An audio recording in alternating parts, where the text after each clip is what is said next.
Let's make lemonade. Let's go to work. That's the signal! Go, go, go, go, go!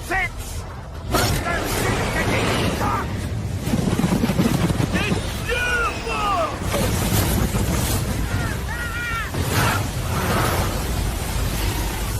Mother Nature just pissed her pants, dude! Wake up and hit the ground running. It's The Rush, presented by Willis Auto, with Travis Justice and Ross Peterson bringing you raw, unfiltered, and unapologetic talk about sports, life, and everything else that matters. No filtered, no fluff, just The Rush.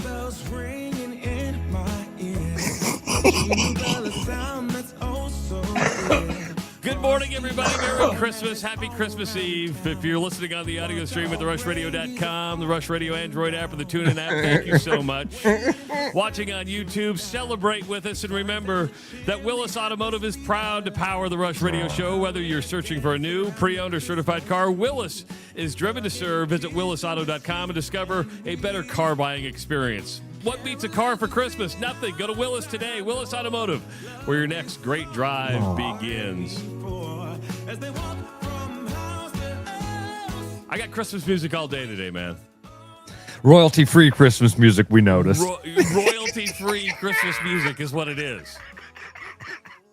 One of the investments I made for this show was to purchase like a music library. So we have a music library, and I can go in and get any kind of music I want. That was Christmas-y? That was Christmassy. Yeah, it's got the. You know how you make it Christmassy? You put sleigh bells in there somewhere, right? The bells. The bells. You put bells on anything, it makes it Christmas. Do you ever watch this kid? God, Charlie Puth, is that his name? Like musical genius. Kind of reminds me of Owen. You know what I'm talking about? He's like a musician, but he's one of these kids that like he was on Jimmy Fallon once, and like he can, they tap the coffee mug and he can tell you the note that it's making. Oh, it's an A sharp or something like that, right? It's crazy. It's crazy. And he does these videos where he like breaks down how music is made, what you're listening to, what you're hearing. And he had one the other day about why Christmas music all kind of sounds the same, and the minor and major notes and how they're blended together. And Christmas music does all sound the same, and I downloaded like 7 songs for today. Okay, so we're gonna. I'm excited. I'm excited, but they all sound the same. I'm like, because Christmas music all sounds the same. Yes. How about this one? Okay. Did you see this one floating around about the Iowa fight song? Oh, because it was off of a Christmas song, right? Because it's the same guy. Yes. This dude who is from Iowa is like a famous composer of Christmas music. He's written like some of the most famous Christmas songs. Wasn't he on Broadway in New York, and he wrote it for a musical or something like that? What was the Christmas song? All right, here's the deal. Meredith Wilson was an Iowa native.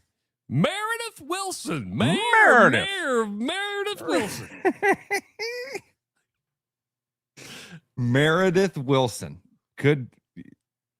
Creator of The Music Man. That's why he's famous. That's a pretty popular play. Kind of. Yeah. I don't know any plays, dude. Les Mis, Hamilton. I've never seen Hamilton. I've seen Les Mis. I saw Miss Saigon. Really? On Broadway. They landed a helicopter on the stage. That doesn't seem safe. Was it in there with the blades going? I was watching a movie of a helicopter the other day, and I'm like, how did this fly? I don't get the flight of a helicopter. Talk to an engineer. Talk to an engineer about a helicopter. You know what they'll say? Doesn't make sense. Like, I don't fly in helicopters. They don't make sense. When I see paragliders and hang gliders, I go, I get that because it's like a wing. But I watch the helicopter. I'm like, I don't quite understand this. Sorry, I didn't mean to derail this. You're fine. You're fine. Okay. That's what we're doing today. I can tell already this is what we're doing today. Absolutely. Because when you started, the first thing I wanted to do was talk to you about we have like 2 genres of Christmas music. The Bing Crosby 50s, 60s, what we consider. Where's my brain? What we consider, I'm thinking about some big old titties. what we consider. That was Ross who said that, not me. That was Ross. That's a fishing line, by the way. The what we consider to be classic Christmas music, and then which is my preference, by the way. But my preference is Bing Crosby, and Nat King Cole, dreaming, chestnuts roasting on an open Nat fire. King Cole. And the other thing is, why is all that music about snow? Did you see that? Have you seen the Nate Bargatze bit yet? That's floating around. There's a Nate Bargatze bit. It's kind of, remember when he played George Washington? Yeah. Yeah, he's done a bit now where he basically is that it's in that sort of vein. He's the guy directing, and I think in this one, I think he's God or Jesus. And he comes down and he's like, "Hey, everybody, got good news.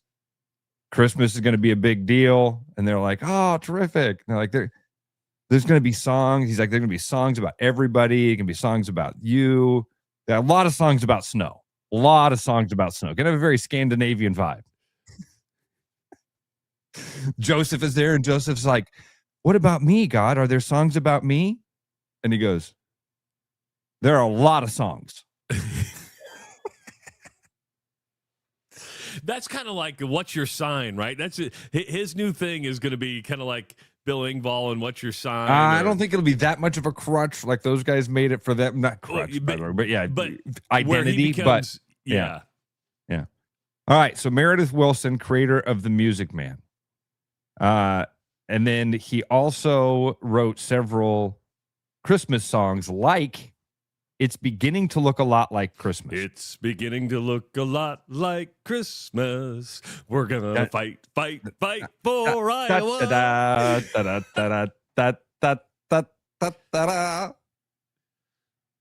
But aren't a lot of musicians like that? I mean, once you start listening to a lot of a certain band, you hear other songs within their songs because they're just like, okay. You know what I realized last night making dinner? I'm just the Nirvana of the kitchen. I've been making some banger meals lately. I mean, some killer meals with like 3 ingredients.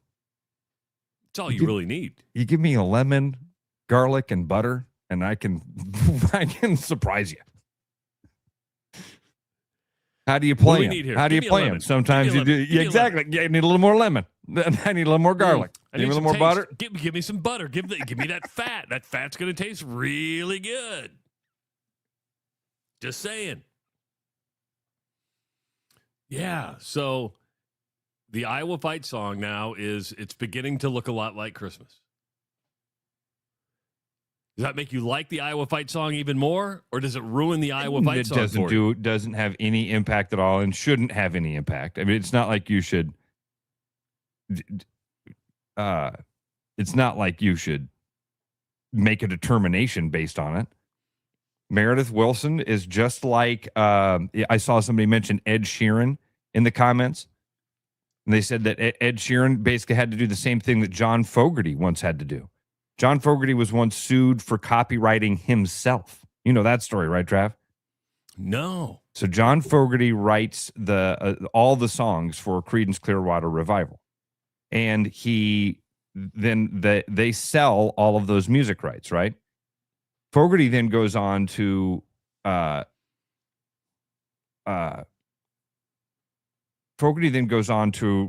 create a solo album and releases that solo album. Well, the owner of the rights of the Creedence Clearwater Revival music comes out and says, "No, this sounds way too much like our stuff. The stuff that John Fogerty wrote, it sounds too much like the stuff you wrote before, and we own that, and you can't release this new stuff that you wrote because we own the old stuff that you wrote," which is a shitty story about how his brother actually sold his rights. Do you know that one? I think I've heard that one. Dude, awful. Greed does a lot of things to people, doesn't it? So Fogerty wrote "Run Through the Jungle" for the Creedence Clearwater Revival, right? Run through the jungle. Yeah, and remember the beginning of it? Good bass line. Okay. Well, then he goes. Play the bass line for me. Then he goes out on his own, and in 1985 he writes a song called "The Old Man Down the Road," That was 85? Yeah. I would have thought that was like in the 70s. No kidding. I would have thought that was the 70s. That was 40 years ago. You're old. And I'm old. Dude, I am old. Think about that, though. In 1988, if you would have been listening to a song that was 40 years old, it would have been from 1948. Mr. Sandman. Yeah. Yeah. Hold a hand and walk down the alley. Hold a hand and walk down the alley. The old master painter from a faraway Exactly right. It was the old master painter. Right. Oh. So then he wrote The Old Man Down the Road, and the people that owned the CCR music sued him. So he had to go on stage and say, look, here's how the one song's played. Here's how I wrote the first song. Here's how I wrote the second song. And the jury was like, oh, yeah. Well, not only that, I wrote the song, therefore, and I have a very distinctive voice. So a lot of my solo music's going to sound a lot like Creedence Clearwater Revival. Yeah, Fogerty sued for copywriting him, plagiarizing himself. You know, the interesting part, in it just shows you how seedy the music business really is. I think if people really knew how seedy the music business was, I think Taylor Swift woke a lot of people up about that. About, what do you mean you wrote the songs, but you don't own the songs? You know, that's hard for people to comprehend. See, I remember it with TLC. Remember the three lady R&B hip hop group TLC? Yeah. Don't Go Chasing Waterfalls. Don't go chasing waterfalls. Is that a lovemaking song? Oh yeah. No, that's not a I'm lovemaking surprised you. song? Yeah, all of TLC music is. Okay. They won Grammy. They like swept the. Is it the Grammys that's for music? Yes, Grammys for music. They like swept the Grammys one year, won a ton of awards, and in the post game press conference thing, you know, where the cameras are flashing and they look like they're in. They look like they've just been let out of jail. Like they are depressed. They're like, and finally somebody's like, how come this is like the night of your life? They said, we're broke. This is from like the mid 90s, late 90s. They're like, we're broke. We just won all these awards. We just have made all of this money for all of these people. We got nothing. And they're doing this. And one of them is like, I don't even think we should be talking about this. The other one's like, I'm talking about it. We're fed up. I was in the mid 90s, late 90s. Somebody will remember that. You know, Tom Petty was in the same thing. Remember, Tom Petty took his record company court, actually he went in and stole the masters to Damn the Torpedoes before, you know, he finally won that deal. This is why we're out on our own doing the Rush radio shows, because we own all this property now. Before, we were owned by iHeart. We couldn't do anything on our own. This is much better. We still did a little bit. Yeah, we did. We did. We worked with a lot of good people over there too. We did, absolutely. Yeah. Not saying that. Yeah. Not saying that. But there was a few roadblocks in the way along the way, but other than that, for the most part, most of the decisions weren't made in Des Moines. They were made from a corporate level where they were just delivering the message, you know. So, yeah. I apparently upset some people yesterday. Oh yeah, man. Dude, I knew you as soon as you started saying it. I was like, Travis being Travis. I didn't see, and I went back and I rewatched it. I'm like, I don't think I was mean. And then you used a word that I'm like, you said I weaponize things. Okay. Or you used the word, maybe I probably took that out of context. I don't remember exactly. No, that's okay. Because I didn't go back and listen to it. So I don't remember exactly what I said yesterday, but I can try to tell you what my intent was. Not to say that you weaponized the show yesterday just by sharing your opinion. My intent was to say that. So what we were talking about was this local influencer who goes to local establishments and is like a food critic, does like a You know, I think all of us. I think Tanner Lloyd is his name. Yeah. I don't know if he's got a different, like if on Instagram he goes, but the thing you might recognize from him is he goes, let's muck, and he kind of like does this. That's kind of one of his transition things. I shouldn't speak to it, Travis, like that's something he does in some of the videos I've seen. Yeah. He does that. I like it. I think they're kind of cool because it's local. He does usually stay very positive. And of course, that's what Travis doesn't like about it is Travis turns it on so that the guy will go, oh, this is freaking gross. Are you serious? How the fuck are you guys in business? Jesus.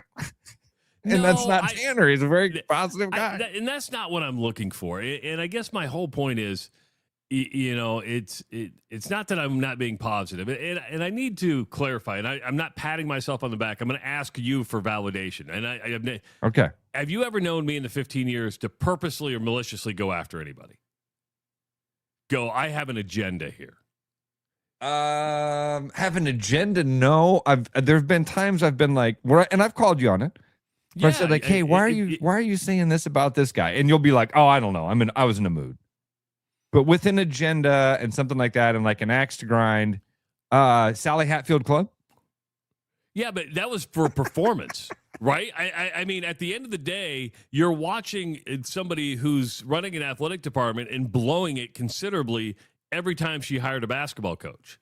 And that became, okay, so trying to hold you accountable. In the 15 years we've been together, I would say no. I've never seen you share your opinions. Yeah. I mean, you know me, 99.9% of that comes out of my mouth is not prepared. It's just like, oh, it pops in my head and I say it, right? And that does get me in trouble sometimes. Fully admit it. Gets all of us in trouble when we do that, right? But so yesterday, Tanner, it wasn't personal. I mean, and my whole thing is, and Tanner got locked into this, but it's really for all these I watch. It's like everything is tasting great, and I'm like, it's okay to go, you know what, this establishment has good vibe, this you know, it's the owners are really nice, this meal just didn't do it for me, or what. I mean, I'm just saying there's levels to, I mean, I've been to a restaurant I love, and I've had a meal that I friggin' hate. First I want to talk a little bit about Tanner, and then we'll get around to the weaponization thing, okay? I think it's really cool what a local kid has been able to, and I don't know how big of a following he's got, if he's making money. He's got like 15 million views on all the socials. Dude, that's right. Yeah, that's so good. That's really cool. Yeah. Doing something he obviously loves to do, helping out local businesses, showing off his personality a little bit by being positive and out there. And then he gets to also experience this cool thing. Like when I saw him, I met Tanner. I didn't introduce myself fully. I went up and said, hey, man, love the thing you're doing. Keep it up. And that was it. Because I know when we're doing stuff and I'm out, that means the world to me. When somebody just walks up and goes, hey, big fan. Keep up what you're doing. You go, sweet. People, it does matter. It does. People do think what I'm doing is all right or entertaining or whatever. And I've watched his videos enough. I saw him at this sake event that Brooks helped put on. And went up to him and just kind of did that. Hey, Tanner, big fan, love what you're doing. Keep it up. And then I walked away. So he posted yesterday. Apparently somebody listened to the show and got back to him and was like, hey man, these jackasses are making fun of you. So he posted yesterday and said, hey, thanks for mentioning me, but man, I just tried to keep things positive. So good on Tanner for doing what he's doing and building what he's building, and best of luck to him. And I think that it's a really cool thing, and I hope he keeps it up because I enjoy it. The weaponization thing that I was talking about was, I was trying not to accuse you of that, Travis. What I was trying to explain was I have made that mistake, man. I have said things that I thought were going to come across as like funny, and then they come out of your mouth and you realize right away, oh, not only was that not funny, that's going to hurt somebody. That's going to hurt somebody's feelings. Somebody's going to go, oh man, that was about me. That was about me and the thing that I do. And that's the weaponization part. And maybe now that I'm saying that, maybe in a little way you did do that. But in sharing your opinion about, but this is what when you're out in the public, when you're going to put stuff out there, you're going to make yourself a little bit vulnerable. You expose yourself a little bit, you're going to make yourself a little bit vulnerable for people to say, yeah, not for me. This is what I don't like about it. And I guess this is how I interpret the word weaponization. And you're not wrong in your assessment. But when I hear the word weaponization, is like, you did that on purpose. I'm like, nah, I didn't. I'm just telling you the way I feel. It's not. I mean, I like to think we both bear a lot on here. Yeah. I weaponize myself against my family a lot. You know how pissed off my family gets mad at me for some of the stuff I say? Nobody that loves me listens anymore, I don't think. I try to tell them not to. Like, you don't want to know some of the stuff I'm going to talk about. You don't want to hear, my girlfriend, Courtney, I think listens every day, is probably listening right now. I think she likes it when she hears me talk about Katy Perry's boobs or something like that. No, in fact, she does not. My wife never listens, ever. Yeah, no. and in fact, this is funny. When we were driving her from Omaha, Courtney even said to me, did you know Anjanette never listens to your guys' show? And I said, I'm not surprised at all. She never watched me when I was on television. She never listened to me when I was on television. She never listened to me because she knew you in middle school. Yeah. Yes. No. So that elementary school. That's why. That's one of the things. I'm so blessed to have the friends from kindergarten that I'll be spending New Year's Eve with. You don't impress those people. You don't impress those people. Those people that have known you forever.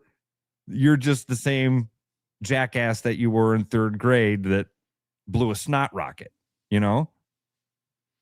Now, in fairness, we did ask Tanner to come on the show, and he turned us down. Yeah.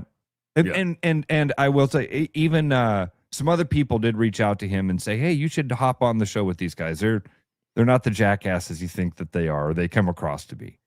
So anyway. They just come across to be. Just come across. See? They can't even say words right. That's right. We struggle with words. Can't even speak. You're worried about what they think? Anyway, keep it up, Tanner. Love it. If this one gets back to you, big fan, and hope you come on the show sometime. And next time I see you, I'll actually introduce myself and say, hey, I'm the guy that actually liked you. Yeah, dude from Iowa said that his wife got in the comment section and said, Ross is great, Travis is mean. Oh, in the comment section on the Facebook page? Yeah, on the Facebook page. Oh, that's okay. All right. Ross is great. Well, but we all know that. We all know that Ross is great. Ross doesn't have a mean bone in his body unless it's, the Des Moines Public Schools. Then we have a different attitude. It wasn't a mean. I wasn't. What? You weapon. Share my damn opinions. I get accused of weaponization by my friend.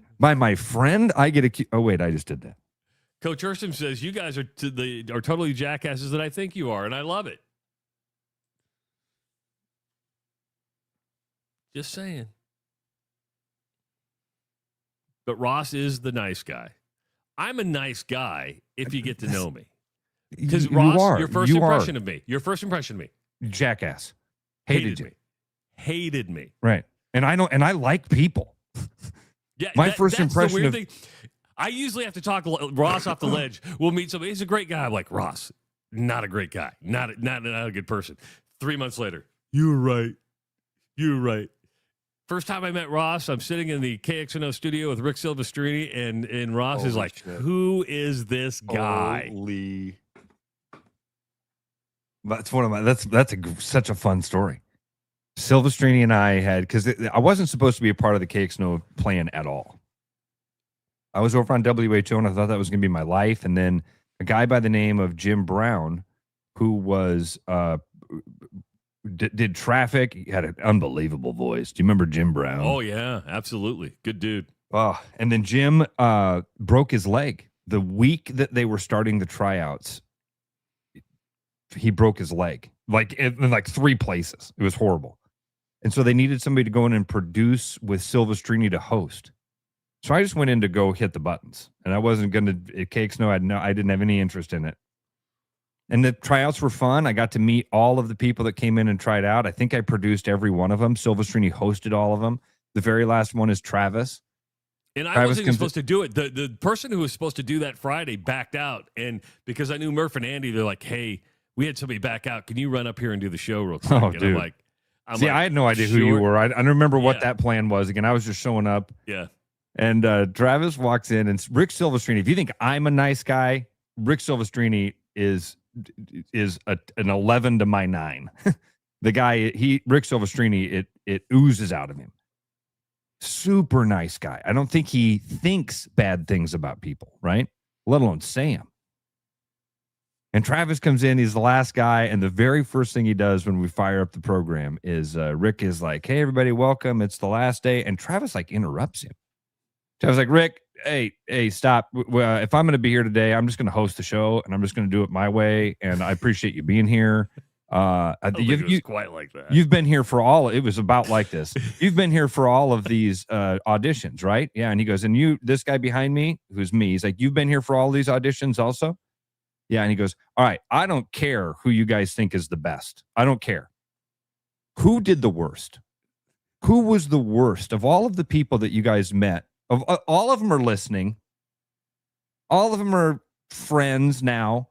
Who was the worst? I want you guys to trash talk one person that came in here, because I'll tell you who the worst one was. If you guys don't want to say it, I'll say it. It was Heidi Soliday.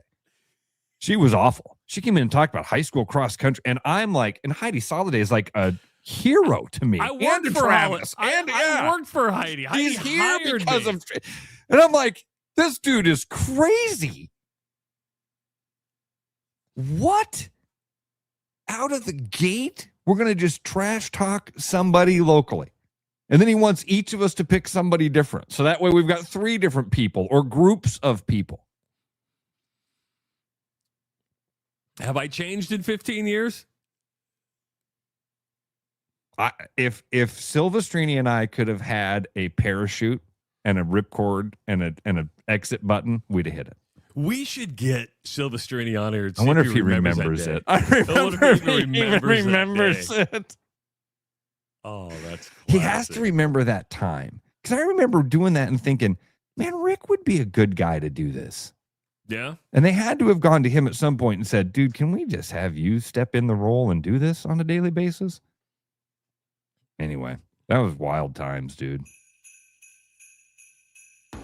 Somebody asked, what was my first impression of Tim Fisher? I knew Fisher through a different life before radio, and I always liked Tim. Yeah, really nice guy. Here's the deal. Tim Smart Fisher guy. and I always got along.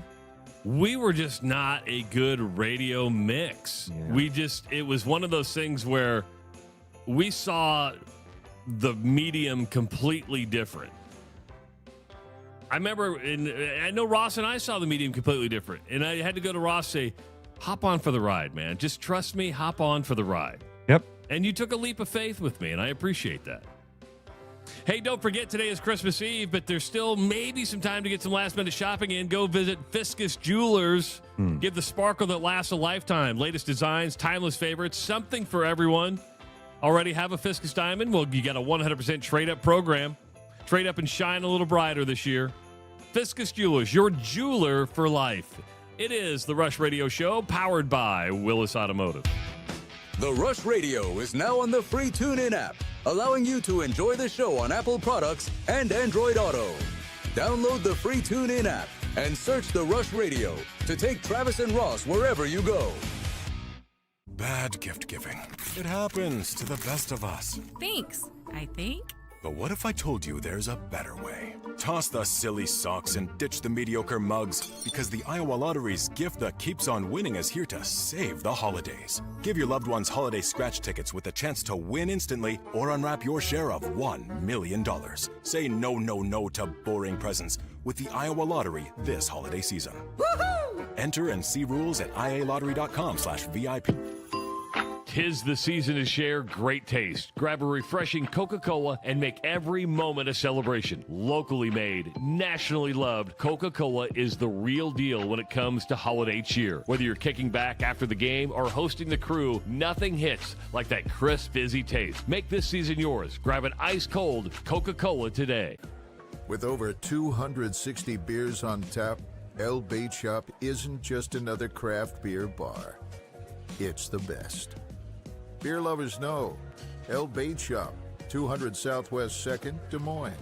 There's a new spin on casual dining near Drake University. Lucky Horse Beer and Burgers. Craveable faves, flatbreads, delicious burgers, frozen cocktails, and a crazy cool vibe. Get to Lucky Horse Beer and Burgers today. My name's Gary Presnell, and I'm a residential home mortgage banker for Northwest Bank in Des Moines Metro Market. I've been financing people's homes for over 25 years, and I'm an expert in financing VA loans, FHA loans, IFA loans, and new construction homes. This is my cat Norm. Norm knows football, but he doesn't know mortgage, and that's where I come in. There are a lot of Tom, Dick, and Norms out there doing loans.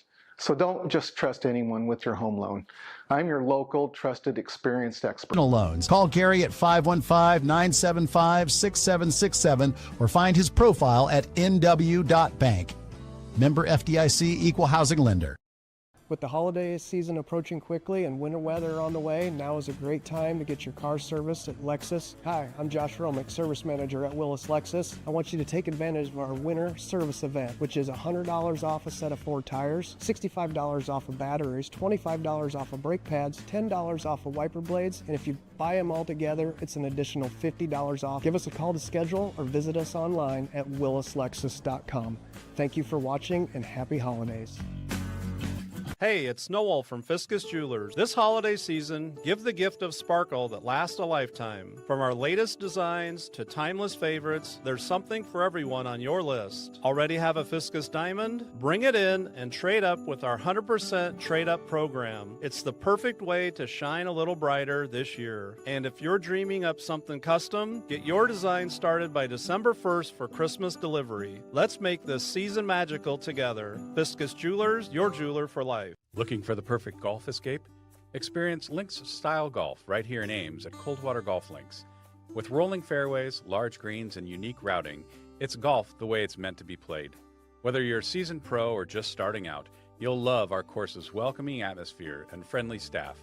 Grab your clubs, book a tee time, and make every round unforgettable. Coldwater Golf Links, where great golf leads to great memories. Visit coldwatergolf.com to book your round today. Back to the rush. Strong opinions, weak filters, and just enough sense to stay on the air. It's the Rush Radio Show, powered by Willis Automotive. Don't forget that here in Iowa, we grow corn, but the truth is corn grows Iowa. Corn benefits the entire state. It feeds our livestock, nourishes our families, and provides homegrown, clean-burning, unleaded 88 for our vehicles. Pump it up with unleaded 88. Go to iowacorn.org to learn more.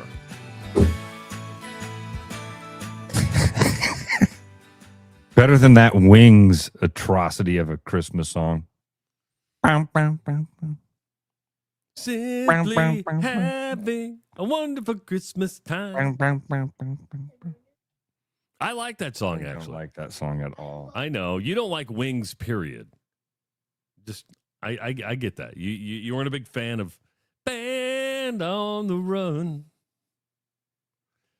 Coming up at 7:30, Brad Heinrichs is going to be joining us. I did not know that. Seriously. Did you send that to me in the rundown? No, yeah, it's in the rundown. It's at the bottom. Is it seriously? Yeah, it's in. Yeah, if you go to the rundown that I send you every single morning at about 5 a.m. You send a rundown? Yeah, well, not a rundown. Possible talking points, which we haven't hit any of them yet. But at the bottom, it says Brad Heinrichs at 7:30. What time did you get up this morning and start putting this together? I was up at 4 a.m.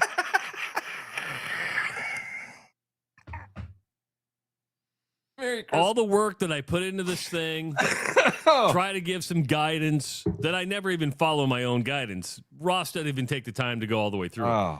He looks at the first subject and go, okay, we got a show. We got a show. That's kind of what I did today. That's kind of what I did today because I just started writing down my Christmas traditions. That's really all I've done today. I wrote down, watch the Family Stone, because before we went on the air, Ray Q posted in the chat and said, Ross, if you watch this, if not, Travis and I are both going to be very disappointed in you. And I said, man, I've tried. But today I'm going to sit down and I'm going to do it. I'm going to see. I've probably built it up into something you're going to go, I didn't like the movie. And I won't do that. I promise I won't. I don't 'cause have. I don't know let my a- expectations No, get crazy. no. But you can give me a bad review. I won't take it personal. I see what you did. See what I did there? See what you I did. won't take it personal because I've had a lot of people go, that movie's not for me. I'm like, okay, I get it. Yeah, I do have a hard time watching dysfunction. Family dysfunction is just And not. I thrive off dysfunction. It's love it. Thrive off of it. So I think there's just, certain people who it's like Landman. Landman's a good show, but I thrive off the dysfunction that That's takes the one place. with Billy Bob Thornton, right? Yeah, Billy Bob Thornton. Yeah, I've Ally seen some Larder's clips in of that. Sam Elliott's in this year. Demi Moore's in it. Andy Garcia's in it. Dude, I swore Sam Elliott died. No, he's still with us. 81. Yeah. You act like that's a death sentence. 81 years No, old. I did. That's a good life. It is a good life. If he died at 81, you wouldn't be shocked. No. Okay, But being, that's being why I alive at say 81, I'm not shocked either. that's true. That's a good point. I thought, man, I'm just so bad when it comes to how does my brain, do I dream about celebrities dying? You might. Half the time you mention a celebrity, the first thought is dead or alive. Like Diane Keaton is in The Family Stone. She's now dead. She just passed away. By the way, and I saw headlines that were like, you won't believe the way that she died. And I'm like, I'm not even going to click on it. I don't care. She had pneumonia. Jesus, I hate the internet. I hate the internet. Well, I hate the internet, especially when it comes to sports stories these days. There are a lot of AI-generated clickbait stories that look so real. I think I've gotten pretty decent to actually say, okay, this is fake. And it's usually by the headline, or before I click on said link, Ross, I'll go, oh, that's not a reputable link, right? If it's on 3, if it's The Athletic, if it's ESPN or SI, I'll go, okay, that at least has some muster behind it. If it's some weird link, I'm like, yeah, this is nothing. This is absolutely nothing. But yeah, the best are like Donald Trump comes to West Des Moines for unveiling of Caitlin Clark's statue, and Caitlin Clark standing there in a Fever jersey with her holding a basketball with Donald Trump. And then you don't know when the real ones pop in. You know what I mean? Yeah, I mean, you don't know what's real and what's fake anymore. I think videos are getting much harder. The stories are a little bit easier because the headlines are like, yeah, and then what website you're going to, you're like, yeah, that doesn't quite make it. But the reason we're having Brad Heinrichs on is that we want to wish him a Merry Christmas because he's a good dude. But NILs and collectives are back in the news again. A lot of collectives are going in-house. Now, Iowa has something separate, but the swarm still exists. They have not assimilated the swarm yet, much like Iowa State has the We Will Collective. Yeah. But I want his perspective on what is going on in Georgia. We brought this up a week, maybe 2 weeks ago. And Damon Wilson II is a former Georgia player that transferred to Missouri last year. He did that, Ross, after signing a terms agreement which laid out how much money he was going to get. He got a payment of $30,000. In that terms agreement, it says that this is a legally binding contract. It was for, I believe, 2 years. It laid out, Ross, in the term sheet that if you leave, liquidated damages will be sought.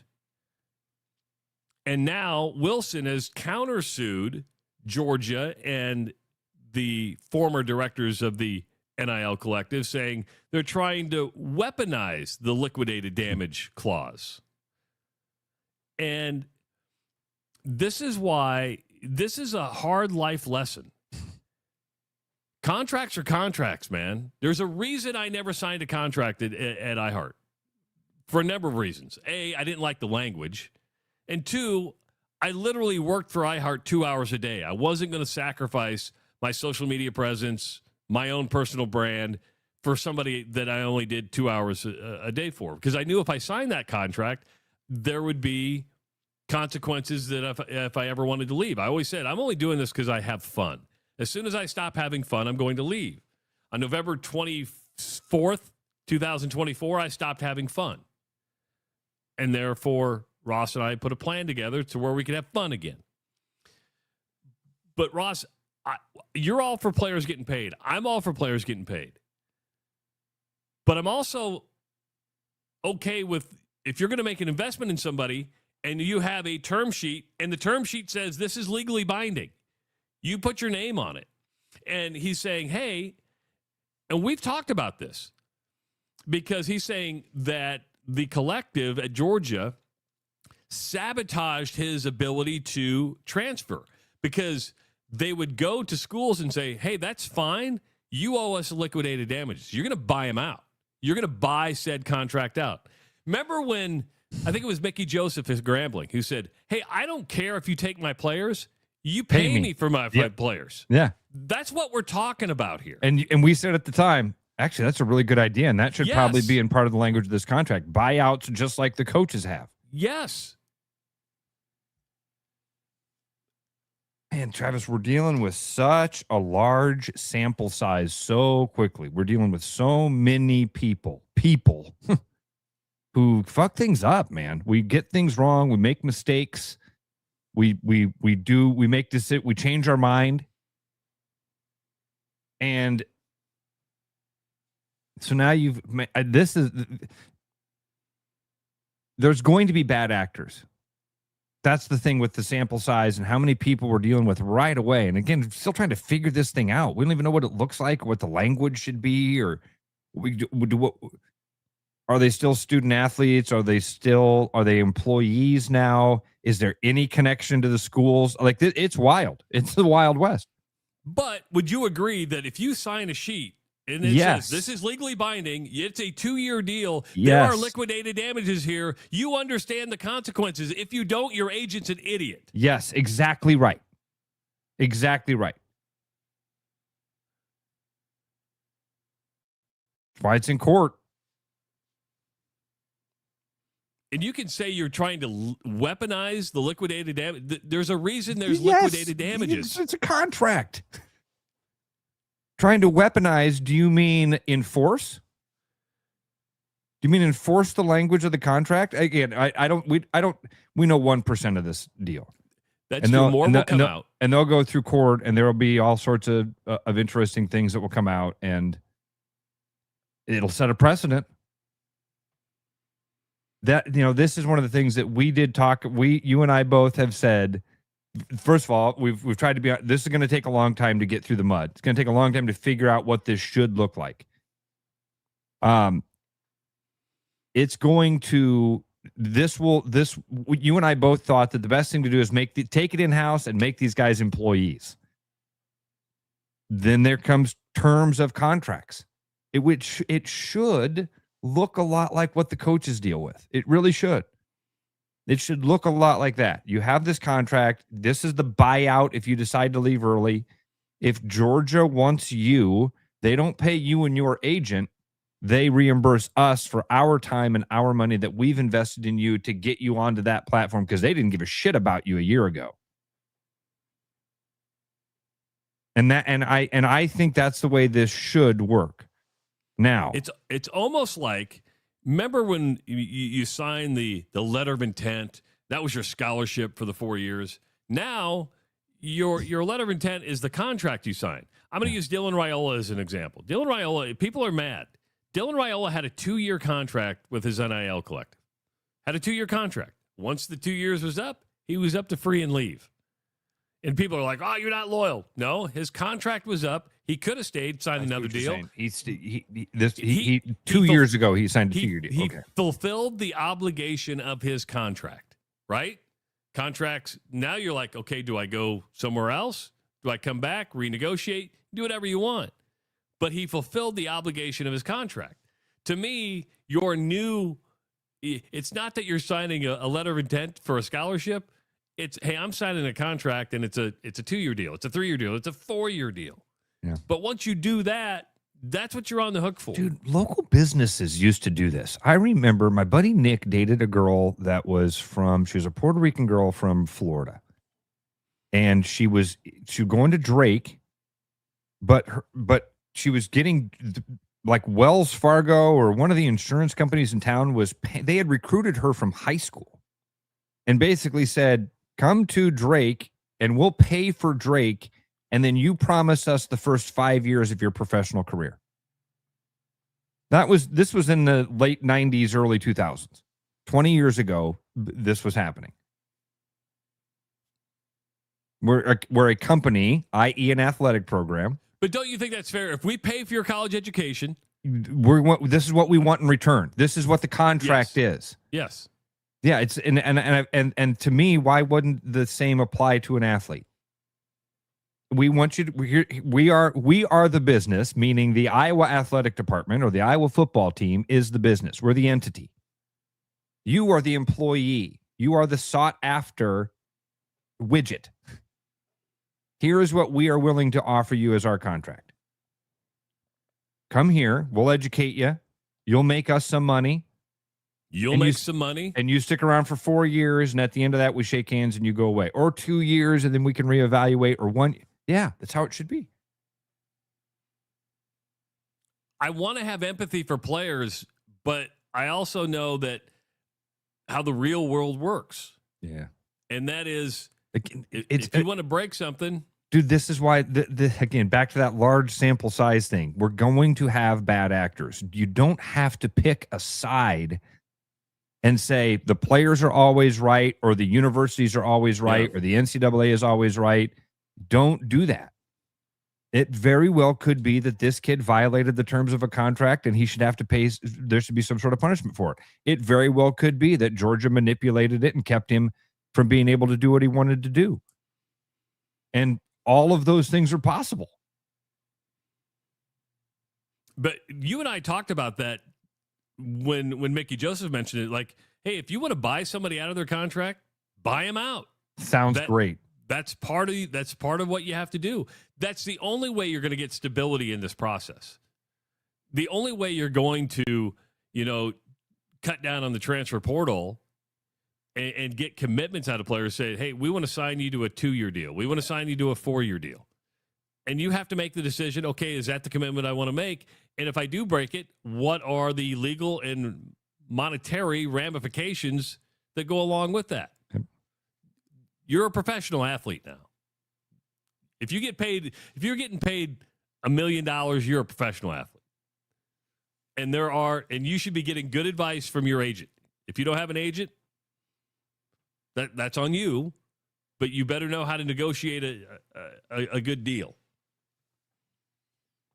It's a crazy world. That's why I want to talk to Brad about is just say, hey, when you go into a contract with a player, and how does that even work now? Because is the contract going to be with the University of Iowa because they have their own fundraising wing now? Do they have a contract with the Swarm? It's all Merry Christmas. I was having such a fun, light show, and my brain was in such a way. And now let's talk about contracts. I had to get a little serious. Had to. And then the transfer portal heated up again yesterday. Carson Hansen, Iowa State running back, into the transfer portal. Brett Eskelson, the wide receiver, into the transfer portal. Now I know why they didn't really want to play the bowl game. And you can give me injuries, but these guys probably knew they weren't going to be there when the bowl game came around.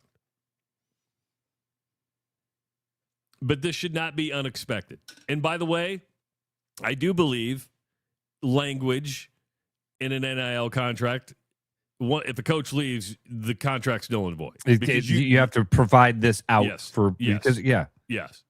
We don't like to. A lot of fans don't like to admit it, but it is about the relationship with the coaches, not the colors or the community or the campus or the loyal son forever true thing. It's not that. That's for us. That's for us 40 somethings in the cheap seats or 50 somethings to go. Not damn it means something to me. And then it won't be talked about as much, I hope I say his last name right, but Justin will be able to help us out right around 7:50. Jackson Voth from Drake went into the transfer portal. You're like, well, here's a kid that started at Kansas State. He redshirted. Probably not going to play at K-State, but he already had a Division I offer. Comes to Drake, has 51 catches, 600 yards, 5 TDs. Somebody goes, hey, did you see that kid at that non-scholarship school? I think we'll be able to get him at a pretty reasonable price. But that's a compliment to Joe Woodley, if you think about it, to go and say, hey, I found these guys. They performed well enough. They get to go to a complete. It's not a slight against Drake. It's a compliment. Feather in the Drake. cap. I completely agree. And I imagine Coach looks at it that way. Yeah. But again, Brad Heinrichs, 7:30, and it was on the rundown, just to let everybody know. You are you? It is. It's right there at the bottom, underneath another subject I didn't know about. John Heacock is one that I did know about. Retired because yesterday. that happened right when we were going off the air yesterday. Yeah, Somebody right. put it in the chat that John Heacock announced his retirement. 42, 43 years, the last 12 years with Matt Campbell. You could probably make the argument that Matt Campbell's maturation as a head coach, because John Heacock was a head coach at Youngstown. He coached with Bo Schembechler. He coached with Jim Tressel. You're able to transfer a lot of that knowledge, not just a defensive coordinator, but a mentor to Matt Campbell to say, hey, I'll be by your side. I'll be your DC. I can be a sounding board. I can also give advice from a head coaching perspective because he was at Youngstown State. I worked with Jim Tressel. I worked with Bo Schembechler. How weird is that? You worked with Bo Schembechler. You worked with Jim Tressel. For how much Ohio State and Michigan hate each other, you were part of that. I wonder what the similarities and differences were there. Probably quite a bit. Quite a bit of similarities, you think, between Tressel and Schembechler? I think there were very different guys. Old school football coach against a guy that was always buttoned up, wore the vest, had the tie. Either that or that was just a facade for, I'm going to look like I'm a dignitary, but I'm actually an old school coach. I mean, it wasn't anyway. That'd be an interesting. That's a big loss, but not again. Shouldn't be surprising. He was. It's probably one of those things. He's 65, which is not old at all. A lot of guys will keep going after they're 65, but you go, okay, do I want to go start over, or is it time for Matt to have a clean break from me from him, and go, you know what? I'm 65. I can get my Medicaid filed, and I've made enough money over the last 10 years. I don't have to work anymore. And good for him. Good for him. He'll be called. There'll be people who go, hey, can you just come in and look? We'll pay you $25,000 for a week to come in and kind of give an assessment. You'll be a consultant. He should just great career. Yes. Wonderful tenure at Iowa State. You nailed it. Was an awesome mentor for Matt Campbell. Probably helped him a lot more, Travis. I hadn't even really thought about the Tressel and Schembechler. It probably helped him a lot more behind the scenes than we could even. Because look at the age of Matt Campbell when he got the Toledo job. I mean, he was 35 years old. The maturation of Matt Campbell as a head coach. We've all seen it. The crazy thing is how drastically different Iowa State's going to be next year. Just all around. Player, coaches, everything. A lot of grace. Give it time. I got a phone call yesterday from a buddy. He was like, man, is this like, he's an Iowa State fan. He basically was like, this is the end of Cyclone football, right? No. And I called him and I said, this isn't even for a text message. Wait and see. Give this time. There's a lot of changes happening in college sports right now. There's a lot of like, oh, this is the end. It's over. Wait and see. There's changes. Now, it's the end of an era as you know it. Yes. But it doesn't mean that you start losing. It doesn't mean that next year's going to be tough, man. It's a really tough job right now to rebuild that roster, especially if all the things that we kind of hear in the background about the NIL I mean, if you're reading between the lines, you're like, oh, shit, do they have the money to go out and rebuild a roster quickly? Certainly not with the talent that they're losing. Now, the good news is that he was able to do it at Washington State in 1 year. I mean, that team went and won a bowl game, right? Right. I mean, right. Good coach. That's what I'm saying. Give it time. Let's see. But it will look different. It will probably feel a little bit different. But that doesn't mean the results are going to be any different. So that's what you have to kind of look at and go, okay, that's part of the process. And Iowa State's not the only team going through this. There are other teams.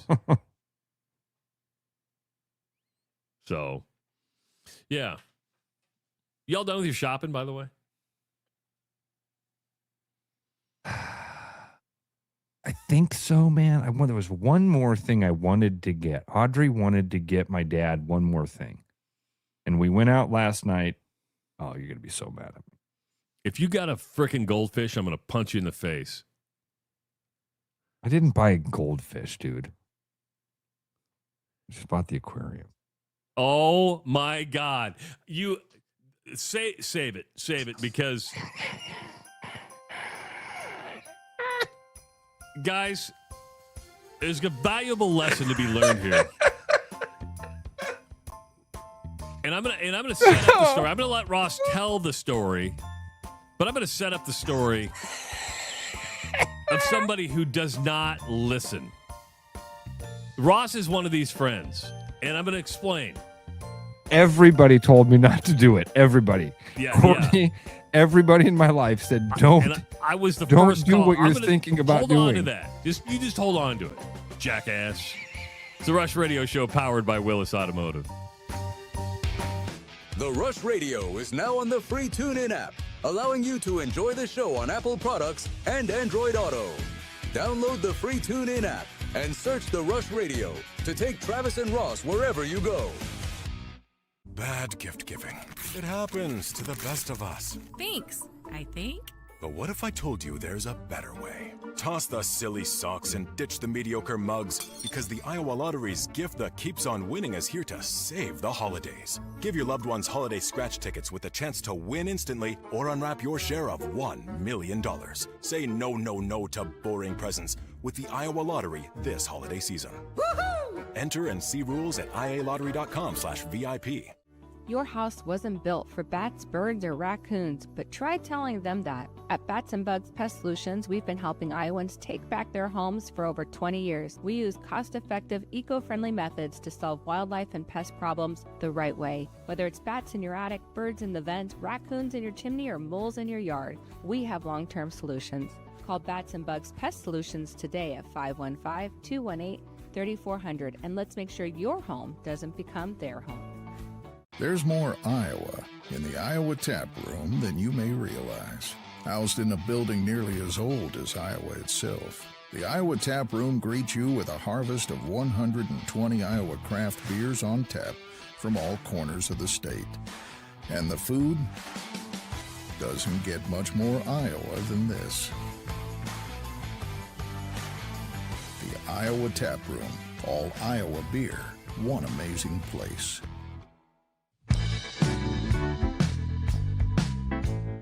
There's always something new at Fong's Pizza and an ever-changing menu of tiki drinks. Or try our new noodle dishes alongside your favorite slice. It's all happening at the new Fong's in the East Village. Thinking about buying a home? Get pre-approved in 30 minutes with Gary Presnell at Northwest Bank in Des Moines. Gary offers first-time home buyers programs, VA, FHA, IFA, and conventional loans. Call Gary at 515-975-6767 or find his profile at nw.bank. Member FDIC Equal Housing Lender.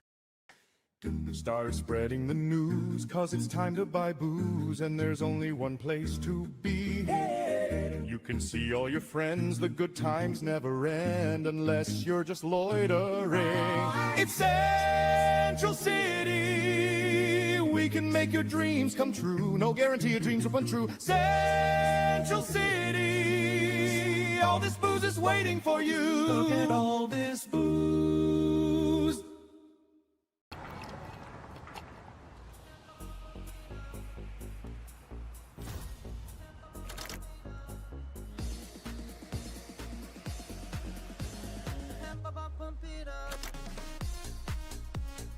fuel choice that even rivals can agree on?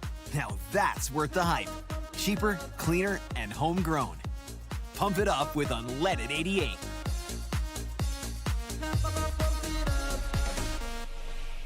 Hi, my name is Joe Moore, and I'm with Willis Nissan Parts and Service Department. Christmas will be here before you know it, and that means it's time for travel. Now it's time to get your car winter and road ready here at Willis Nissan. For the month of December, we're offering 10% off all your accessories for your car. Perfect for a Christmas gift. Call or go online to willisnissan.com to schedule your service or accessory installation today. Merry Christmas from Willis Nissan Parts and Service Departments.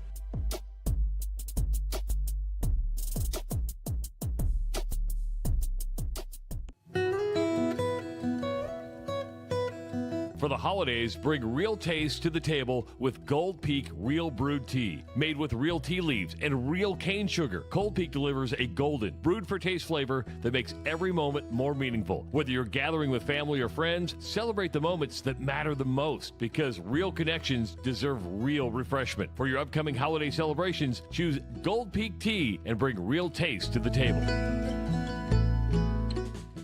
Like a rash you thought was gone. Travis and Ross aren't contagious, but they are addictive.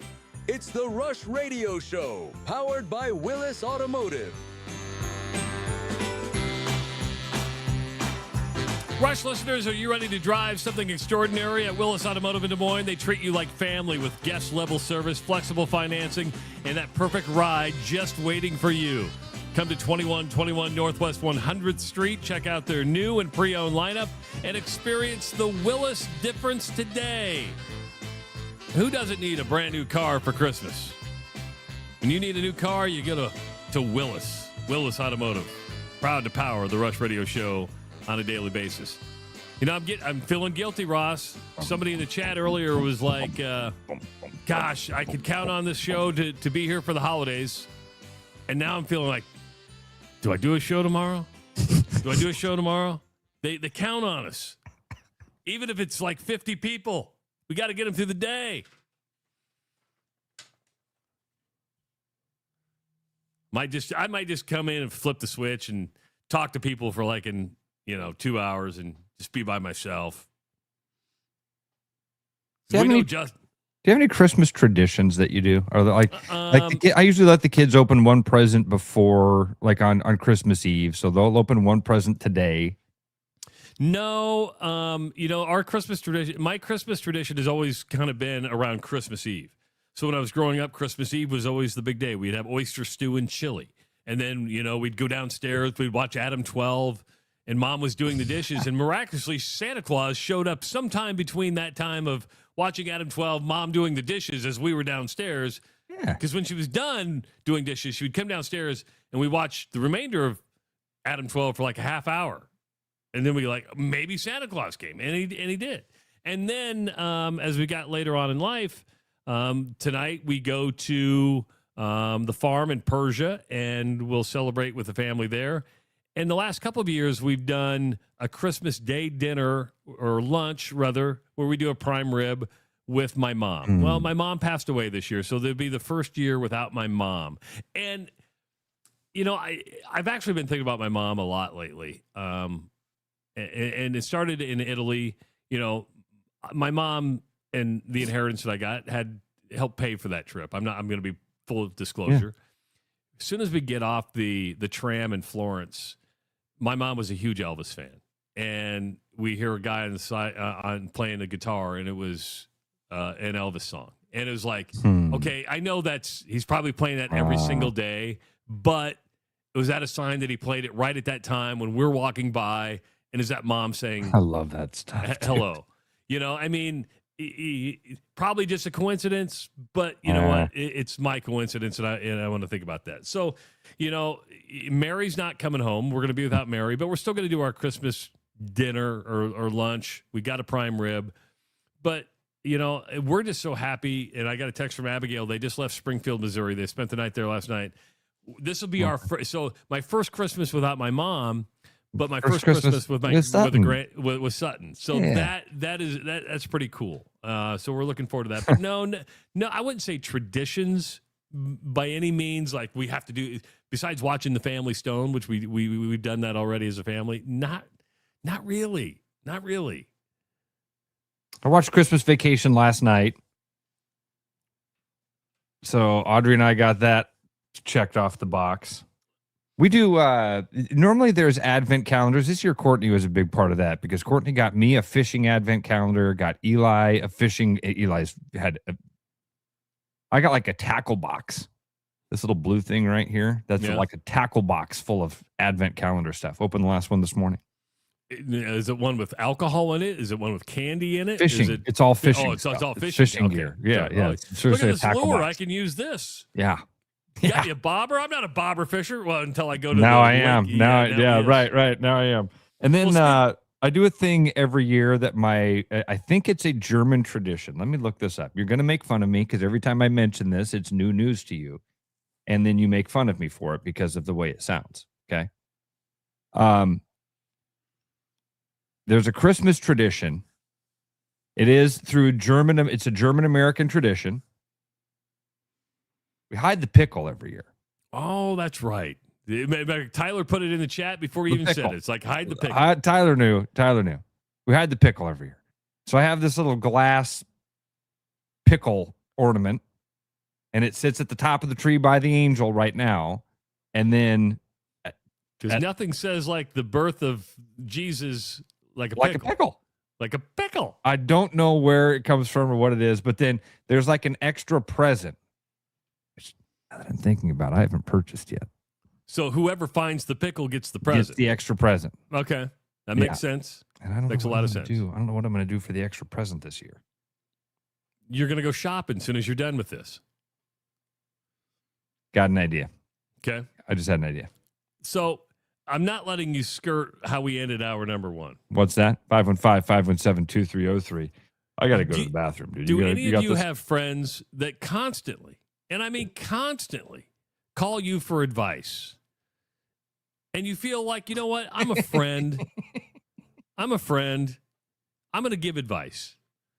But you don't learn your lesson because every time you give advice, your friend never listens to you. Ever. And I can count many times when said friend, Ross Peterson, has called me for advice. And I said, this is the way it's going to go down. You need to do this. Yeah. You're right. Hey, man, I went ahead and did this. And then 2 weeks later, you were right. Yeah, because I've lived it. I know how this goes. So he calls me yesterday, wanting to tell me a story. Wasn't asking for advice, but wanted to tell me a story about purchasing a fish and how hard it was. And then he goes, what do you think? I said, here's the deal. Fish are childhood dreams. They see other kids with fish. They think fish are really cute. Don't get the fish because they'll say, it's like, Dad, I'll clean my room. Okay. Dad, I'll clean the aquarium. Really? That's on you now. And then Dad spends his time cleaning the aquarium, taking the rocks out, putting the filter around, changing the water, and it becomes your job. I did this with the only kid that never asked for a fish in my family was Owen. All the other ones got a fish. That's why he's the favorite. And I'm speaking from experience here. Abigail had a fish. Mary had a fish. Greta had a fish. Mary had to go get 2 fucking birds. And I'll tell you what, I don't know why we allowed that. Don't get birds for your kids, folks. Birds are dirty. But then my last piece of advice was, hey, Ross, if you want to get a fish, just get a betta fish. Get a betta fish. It just sits in a little tiny bowl, and she'll be enamored with it, and it dies soon. Don't worry about it because she'll get sick of it. You wouldn't buy, but you had somebody at Petco tell you a goldfish needs a 20-gallon fish tank. 20 gallons. And I'm like, Ross. Yeah, because they won't sell me the good goldfish. They'll say, we'll give you some bait fish, but we're not going to give you a good goldfish. Really? I have money. It's a goldfish. Then I said, hey, tell her to find a friend with a fish, and you can teach her about divorce here and how it works. Like you can go visit your stepfish and just claim that it's like your fish but you don't get to live with said fish. You just get to visit said fish because your friend has custody of said fish. I go use it as a life learning experience. And you're like, yeah. And then he goes, yeah. He calls me back. 15 minutes later. Hey, man, just want to let you know. Courtney said you're 100% right. Well, because I know I'm right here. I'm wrong a lot. But Courtney then validates everything I said. The woman that he loves, that he sleeps with, that he trusts more than anybody else in the world says, Travis is right, man. You don't want to go down this road. What does Ross do? He went and bought a fish tank. I didn't buy a fish. You bought a fish tank. They were giving them away. Oh, yeah. Did you buy the rocks? No. Buy the plants? No. Okay. Because that all goes on sale after Christmas. So.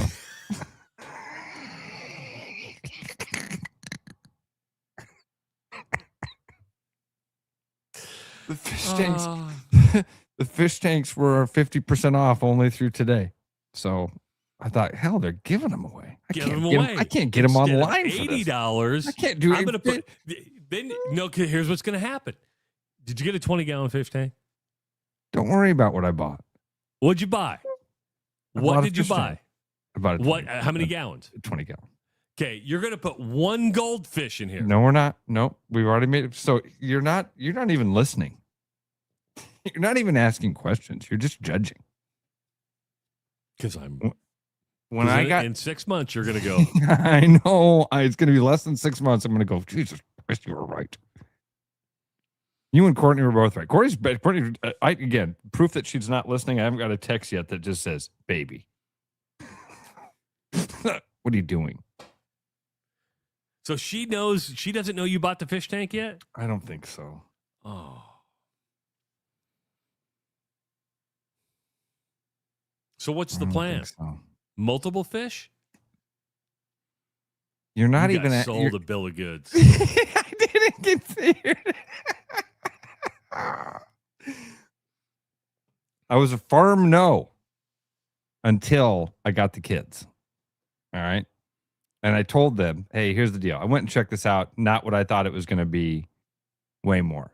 They made promises, didn't they? I told you Eli is all about the marine biology thing right now, right? Yeah. And he's like, Dad, he's like, he literally spent yesterday cleaning fish tanks down at the central campus thing, the marine biology room lab, Mm-hmm. right?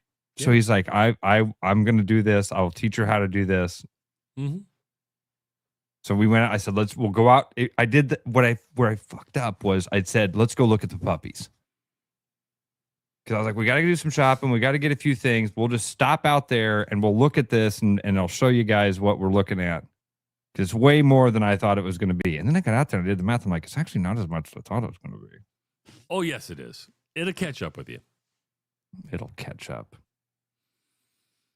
Well, the good news he's is into marine biology and he's cleaning somebody else's fish tank. When it becomes his own. Shit. What? Courtney's listening. Is she mad at you? Of course. Did she say, babe? Courtney, I'm on your side here, sweetheart. I'm on your side. All she wrote was, oh, I'm listening. That's all she wrote. I tried. You tried. I tried. Next time he calls me for advice, I'm just going to validate him. Thank you. That's all I want. But then you don't get a call and say, this is your fault. This is your fault. I'm just going to sell the fish tank. If you see a new fish tank on Facebook Marketplace, it's probably me. Be easier to just sell it than to deal with. Yeah, charge $10 more than what you paid for it. Because there you go. got See, it it's an investment. Now it's an investment. It's like a Pokemon card. You never know how much you can.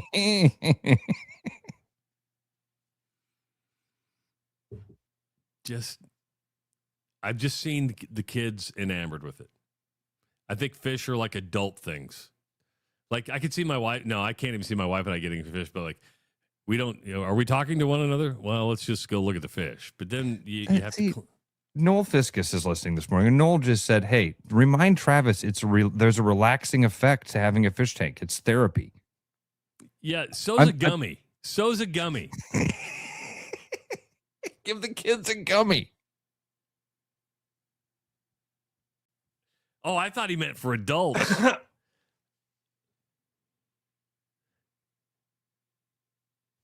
Again, Noel must be a positive guy. He is. For the positive. He is. I get it, Noel. I get it. I've just lived it. I have just lived it. I mean, if my wife had her way, we'd kick the dog out. She's like, I never wanted this dog. I know. I've had Joe that. Rogan, I've had a dog in the house you didn't want. That sucks. and Arlo's not a bad dog. The reason he's tough is because he sheds like a he's mofo. Big. He's a horse. Yeah, but the shedding is probably the worst part. Number one reason. Yeah. Joe Rogan was on his podcast, and 33 million people watched the Jake Paul fight. 33 million. Did not top Netflix's numbers with the Bud Crawford fight. That got 41 million. Okay. Yeah. That's cool. Because I think people are smart enough, at least I want to believe, that they know the difference between, I'm not going to say real boxing, but Jake Paul, I think people understand he's kind of a sideshow.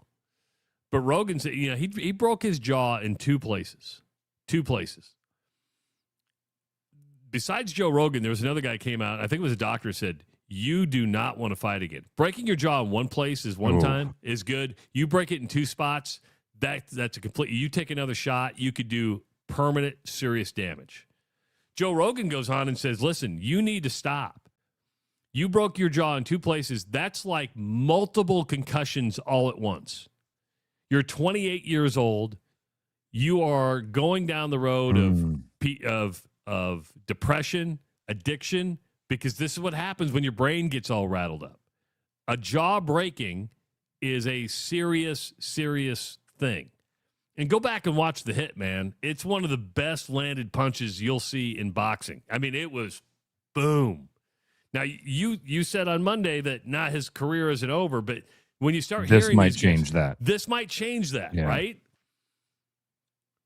I mean, it's going to be a lot of money for him to walk away from. Netflix is going to come to him and say, cool, what's next? Yeah, you know why? Because you're a moneymaker. We like you as long as you're making money for us. And I don't know if he's as good as an entrepreneur as his brother Logan. Logan, I mean, he's got the energy drinks. He's a pretty darn good entrepreneur. But, I mean, he's made a lot of money in a short amount of time. Yeah. I mean, personally, I don't ever care if I see Jake Paul fight again. He's a novelty. And he built a tremendous brand. I'm not taking anything away from the brand that he built on YouTube. More power to you. But there does come a point you're like, all right, how long can you really do this? Because first of all, never get in the ring with somebody that's 50 pounds heavier than you like that. It's a heavyweight champion when you're a novelty boxer. Yeah. Man, if you made me bet right now, Travis, I would say he fights again. I'm with you. It's doesn't seem like the guy that's really interested in other people's advice too much. Still young enough and dumb enough to think that you're invincible and like, well, yeah, that's everybody else. That's everybody else. That's not me, dude. I'm Jake freaking Paul. I don't know. If you made me bet, I would say he's back in the ring again. Because some people, even look at some of these extreme sporters, like these people who do free solo. Or remember the Felix Baumgarten who jumped out of the space. Yeah. You think, okay, you would think if you free fall from space and hit the speed of sound, that might fulfill your rush. You'd be like, okay, I've defied the odds. I'm done here. Didn't happen. Eventually, it catches up with you. Look at that Alex Honnold kid. He's the one that did the free solo. That went up El Capitan or whatever, Half Dome or whichever one he went up by himself with nothing, a bag of chalk. There was another one that you had me watch, the guy that did like all the ice caps or snow caps. Oh, that was called the Alpinist. Oh, my God, that guy died. Yeah, I know. That kid died doing that. He basically did the free solo thing on ice. He was like on the spectrum somewhere. He had a different mentality. The alpinist did. He was just like Alex Honnold, except for he did his out in the middle of. It's insane. That's an insane documentary to watch. The Alpinist. Free Solo was the first documentary that literally had me on the edge of my seat.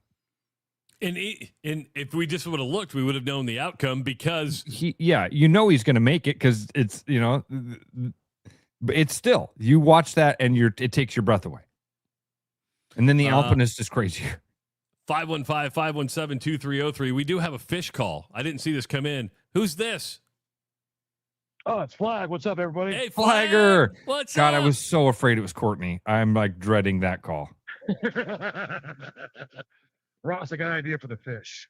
Fire away, Flagger. You get Audrey Piranhas. No. You feed them rats. She'll be entertained. Feed them rats? Did you just say feed them rats? Yeah. Yeah, you feed them goldfish. You feed them baby rats. She'll be entertained for life. You want her to see death and destruction? Need a bigger fish tank, though. Yeah. Probably need about 100 gallon.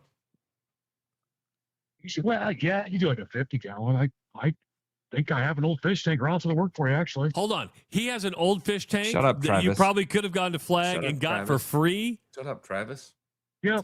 And here's where, look at his friend group, Flag. He went and purchased a new fish tank. Do you know how many parents that are out there right now who are dying to get rid of their fish tanks because of the exact scenario that I described? He could have got one for free. All he had to do is go on Facebook and says, "Oh yeah, hey, I want a fish tank. Anybody want to get rid of one?" You would have had multiple offers. Multiple. Yeah, he would have, but Ross don't think that way. I know.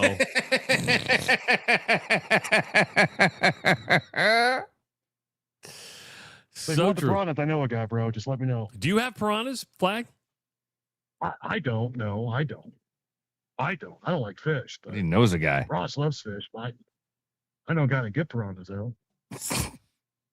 They're really cool, and they like tear out like 100 goldfish at a time. It's awesome. That doesn't seem fun. No, it doesn't seem. You'll scar Audrey for life. Yeah, I don't this think isn't that's the what. fish I want. Yeah, right. Exactly. I want Nemo. Exactly what she wants. Thanks, Flag. Merry Christmas, buddy. Merry Christmas, brother. Love you, buddy. Merry Christmas too. Yep. See you guys. Alan writes in and says, "Ah, man, what a perfect way to start the day listening to East Side Batman." Because that's not the voice that I pictured. That was from Tyler. I'm Batman.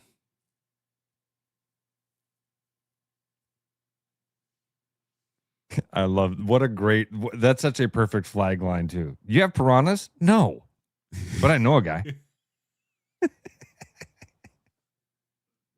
And he probably does, right? He probably knows a guy. You got any of that on you? No, God no. But I know a guy. Ross, I will say this, and you did this on.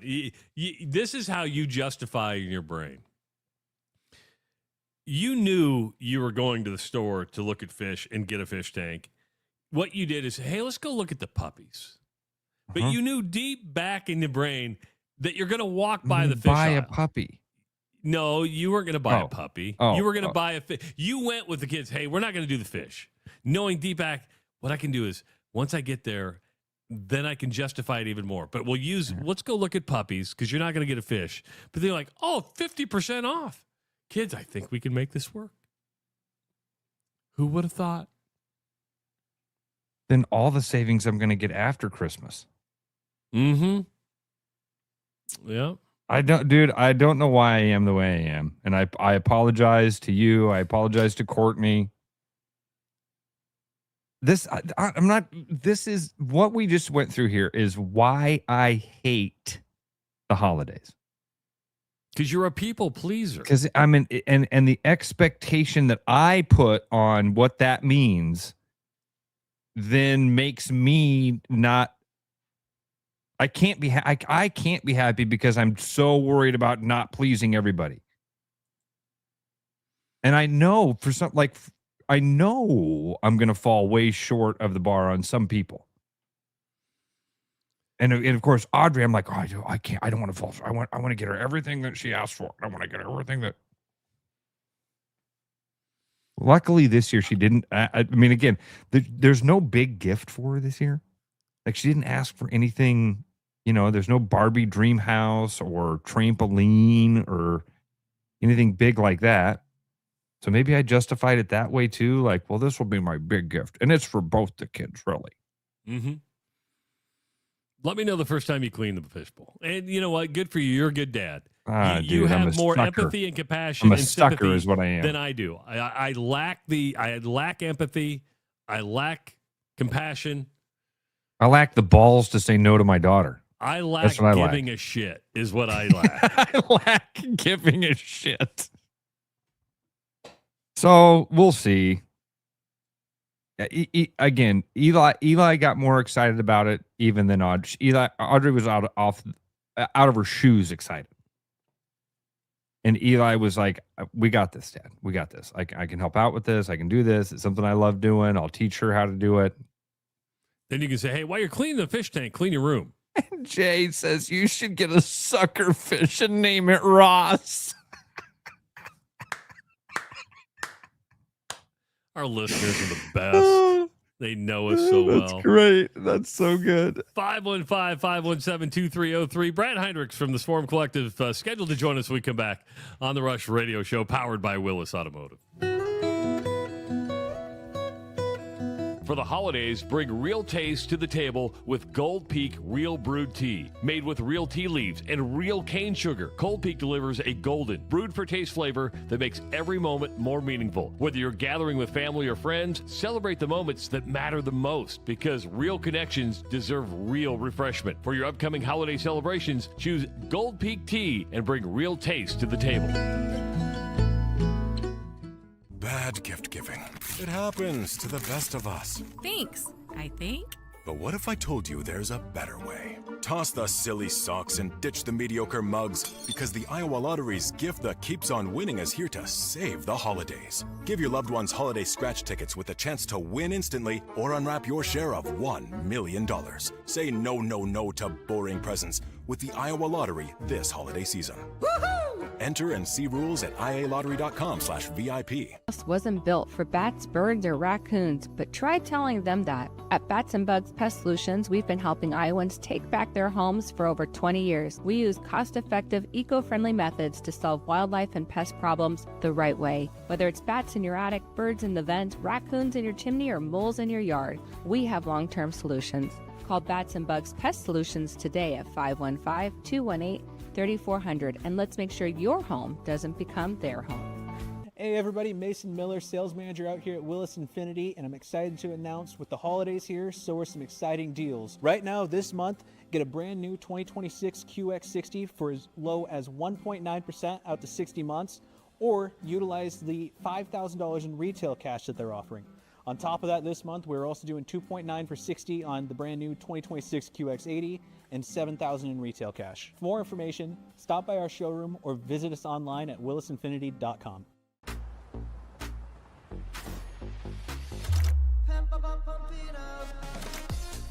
A fuel choice that even rivals can agree on? Now that's worth the hype. Pump it up with Unleaded 88.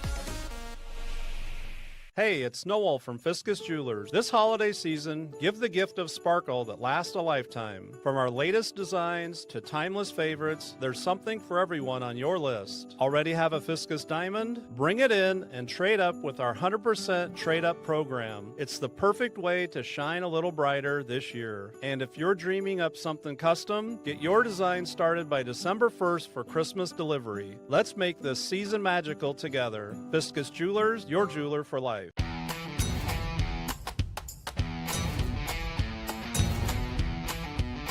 The largest selection of German beer in the world? You'll find it at the Hessen House. From Doppelbocks to Oktoberfest to Hefeweizens and Dunkels, there's no passport needed for the deliciously different beer and food at the Hessen House. So grab your friends and make it a fun night out. The Hessen House, 4th and Court, Des Moines.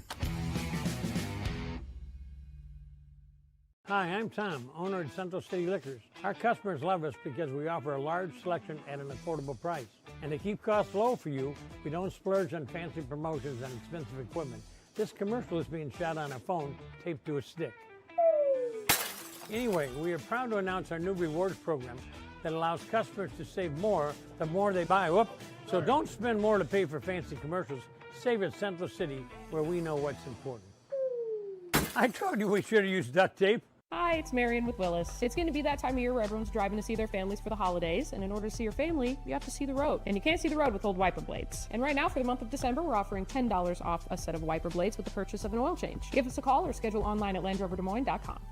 Back like a rash you thought was gone. Travis and Ross aren't contagious, but they are addictive.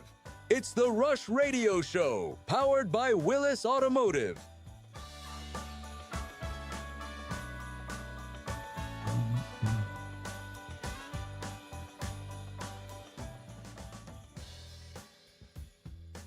Oh, Trav, we can't hear you. I now can't you hear can. you. There now you go. Can. Now you can. Those darn buttons that we're supposed to push. I was saying, don't forget, coming up on Friday, it's the weekly woohoo from the Iowa Lottery as it's celebrating the holidays with a gift that keeps on winning promotion. You could win some scratch tickets to go along with a prize pack worth at $90. $20 Holiday Gold, $10 Holiday Bright, $10 Merry and Bright, $5 Holiday 10 times, $5 Merry Money, $3 Peppermint Crossword, and Chillin' with the Nomies.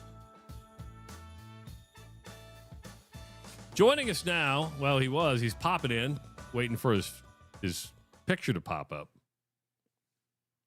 You see him down there in the corner, but I don't see it. No, I didn't. There I he don't. is. I don't. I got my screen a little bit There he different. is. So, oh, there's Brad. What's up, There's Brad? Brad Heiner. I thought you were getting on a flight this morning. I am. I'm in Iowa City, flying back home. So about to hop on a flight here. Well, Merry Christmas, first of all. Thanks for joining us, buddy. Merry Christmas to you guys. My favorite sports personalities. Oh, you're too kind. I got to ask this: you flying private or commercial? Uh-oh. Oh, he's for a second there. We lost you for a second, buddy. Yeah, this is not good. Ooh, can you hear us? Maybe I'm not. I can hear you guys. I'm sorry for the. You're fine. It's all right, dude. It's okay. This must be.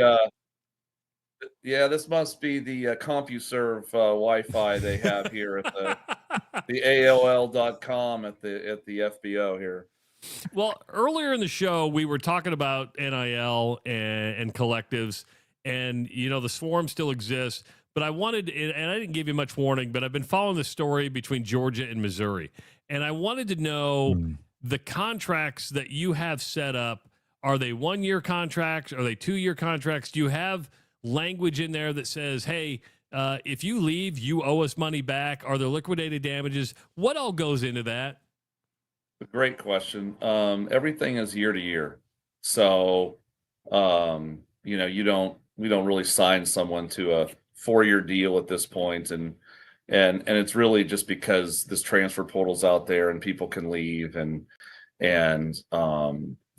so there's that. Some schools will put in the contracts, if you leave, then you give money back. We actually had that deal with a gentleman we were trying to get as a quarterback a couple of years ago, and we thought we had him all set to come, and then he told his coach he was going to leave, and then turns out he in his contract it said that he had to return any NIL money he received during the year if he transfers. And he looked at that contract and then looked at his bank account and realized he couldn't afford to leave. And we're not willing to fund somebody else's collective with our collective money, I can assure you that. And so that one just fizzled out. But that kind of thing does happen. And you get it. I mean, it's really interesting. I'm seeing a whole fewer, I would say. I think our game against Vanderbilt, I think at this point, there's only one person I'm aware of that's holding out, that's not playing, that just kind of said, I've had enough. I think their tight end, who's Mackey Award winner and going to be a high draft pick, I think, is not going to play. And, you can understand if someone's a first round pick or whatever. I don't know what he's going to be. He's looking at a guaranteed $2 million coming up here in a couple months. He has more to lose in that game than he does win. Absolutely. But I think what you're seeing, though, is schools kind of saying they're being smart. I call it maybe intelligent, to say that, part of your paycheck is predicated on you playing in the bowl game. So you're not, I think you're seeing fewer people just saying, I don't need to play in that bowl game. It's, whatever. I think there's fewer holdouts now. And I think some of it is attributable to contract language. Well, it's I'm getting paid.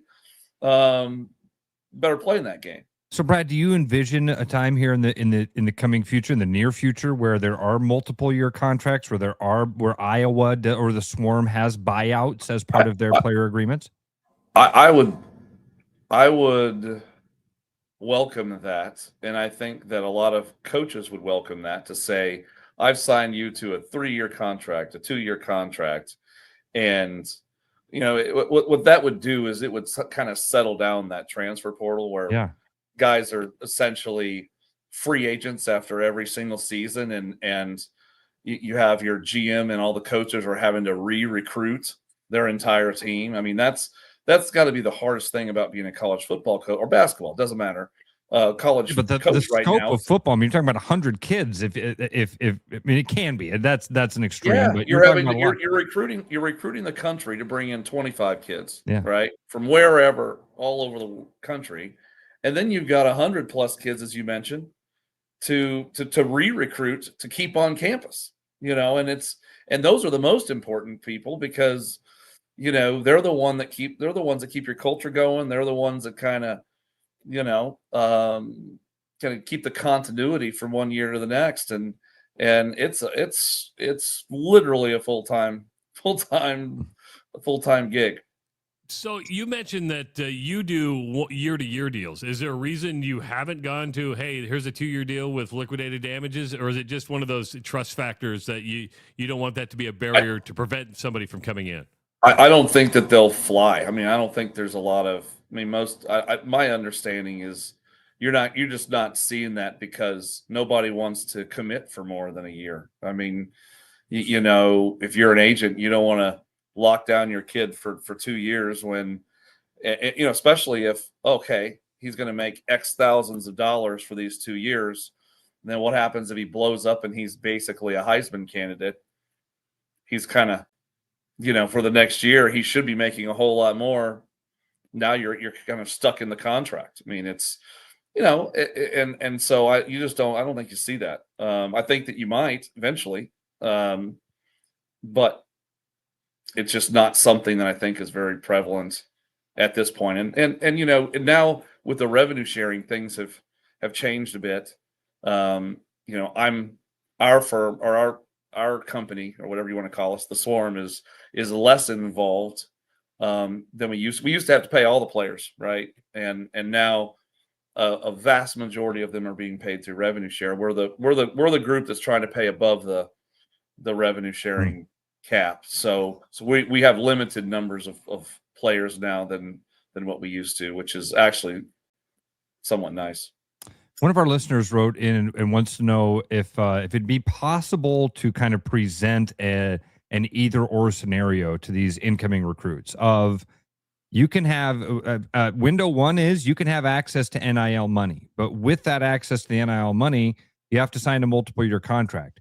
The other option B is at the end of 1 year, you're going to have availability to get to the transfer portal. Would you just eliminate so many recruits because you're putting in a hurdle there, or a device that other institutions aren't? Yeah, I mean, there's always risk in being the first, right? Yeah, more risk in being in the first. Yeah, it's going to be interesting to see. I mean, this again, we're still we're really only 6 months into the new world, really. Yeah.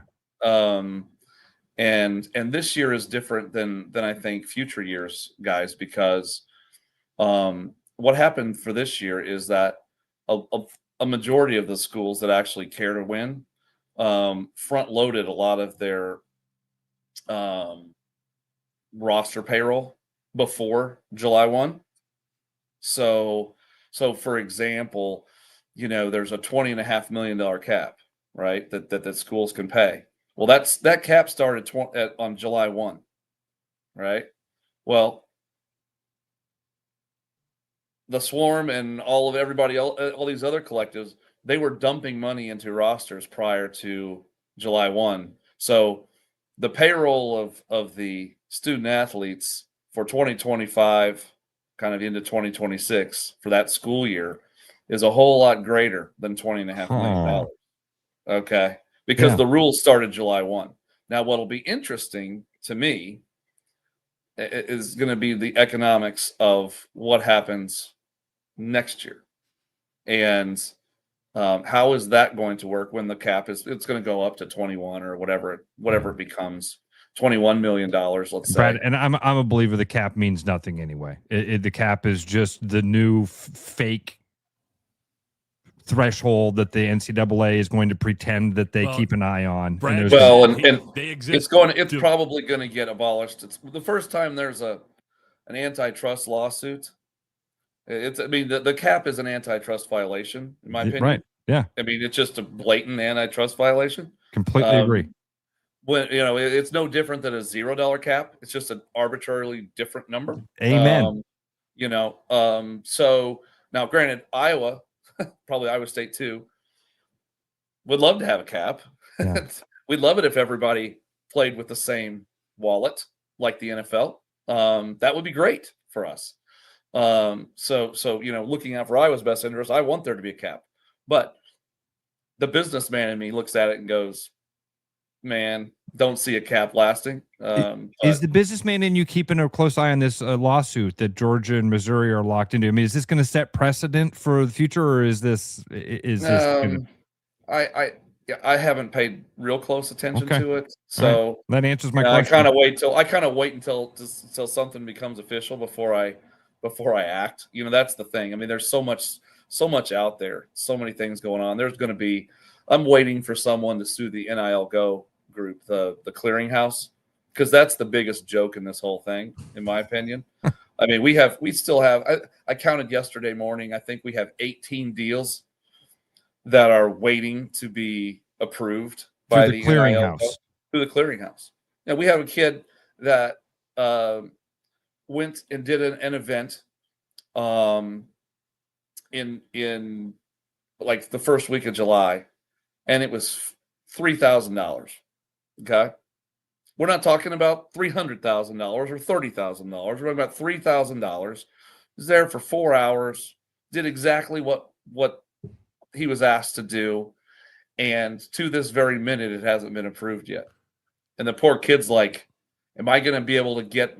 Am I ever going to get paid?" And we're kind of going, it's not like they've rejected it; they just haven't reviewed it. Yeah, imagine being a kid. Imagine being a kid that does one of these deals. You do it. You have to wait to get paid, and then you get an offer for another one. What are you going to do then? Are you going to say, "Well, yeah, fool me once"? Yeah, we've all been there, right? Right. Are you going to do this again? And and wonder if you're ever going to get paid for the next one. That's. Nobody wants to wait that long because you shouldn't run a business like this. But let's say said kid graduates out, ends eligibility. Can you pay him once he's no longer has eligibility? Wow. Yeah, once he's gone, I can pay him whenever I want. Right? Okay. So good. the money's no, you couldn't pay him. Okay. But nobody wants to wait for their money. Yeah, right. And I'll tell you this too. I mean, the other thing that's kind of wild out there is that I've seen some schools.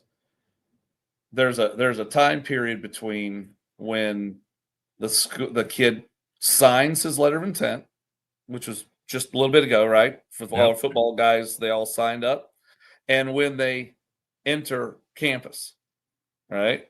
Yeah. Well, It wouldn't shock me. Well, it wouldn't shock me. I already see it. There are collectives out there now, organizations like us, that are paying the freshmen all of their first year, basically their revenue sharing number, whatever that was going to be. The collective pays them before they ever even get to campus. After they've signed, so they can't go anywhere else. They're locked in before they get to campus. So it's not, don't have to do anything through a clearinghouse. Those kids have to report that they got it. It's the international waters of the portal system where you get the exactly love right. it. You full gambling, international waters. You can do whatever you want. So it won't surprise you that there are a lot of creative business people out there that are looking to circumvent the rules. And there's another one. So then that school is only having to pay for the sophomore, juniors, and seniors, right? They've got 3 years. They can take their 20 and a half or whatever it is, 14, whatever they're giving the football team, and just worry about their upperclassmen. That's crazy, but smart, right? Creative. More credit to 'em. It is. I've always said there's a line that people will go up to the very edge and they'll test that. They'll test it. And Now, then there are people that don't give a shit about the line. If you're in the SEC, that line doesn't exist. That's what I said. There's people who don't give a shit about a line at all. They don't care. I don't care. Right. That line, that's a debatable line, right? I mean, if you don't go across that line, the line you're in is the unemployment line. That's the line you're in. So you're in Iowa City. Did you spend a lot of time with Coach Ferentz, Coach McCollum, Beth? Right. So the last time I was up, I went to the football banquet and spent a lot of time with Coach Ferentz. This time it was a quick trip. One of the donors, bigger donor, got married. He got married at Carver Hawkeye Arena. So that tells you a little bit. And so I was at a wedding last night at Carver Hawkeye Arena. Something I never thought I'd be at Carver Hawkeye for a wedding, but there I was.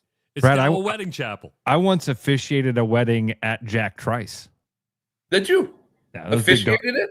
I was a big donor. I officiated it. Yeah. I've done about 4 or 5 weddings like that. Yeah. Wow. I'm a man of God. Well, that seems like a wedding that's set for disaster. And Jack come on now. I think I'm still perfect on my weddings. Are you really? I think so. I'd have to go back and think of the ones I've done, but well, I guess I am too. I've had none fail. Oh, that's funny. Oh man.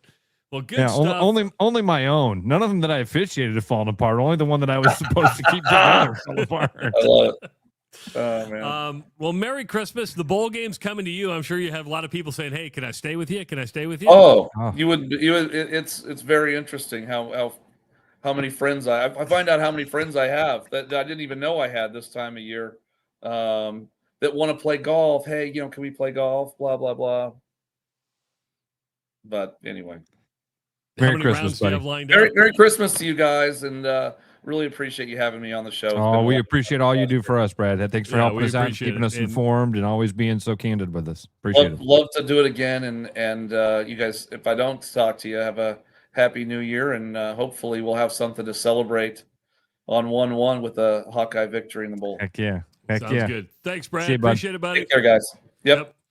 Brad Heinrich's joining us on the Rush Radio Show. I like your international waters analogy was perfect. What I didn't even know. I'm so glad he tells us stuff like that. Yeah. That there's a window in there where a kid has committed, but he's not under the rules yet. So we've made promises to this young man.